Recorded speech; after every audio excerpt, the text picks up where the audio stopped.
అమృతం శ్రీరామ కీర్తనం సుకృతం.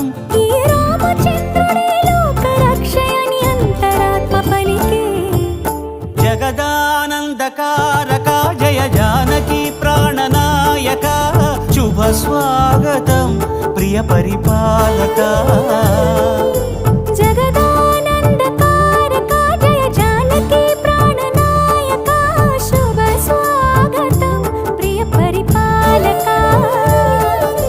మంగళకరమౌ నీరాక ధర్మానికి వేదిక అవుగాక మా జీవనమే ఇక పావనముగాక.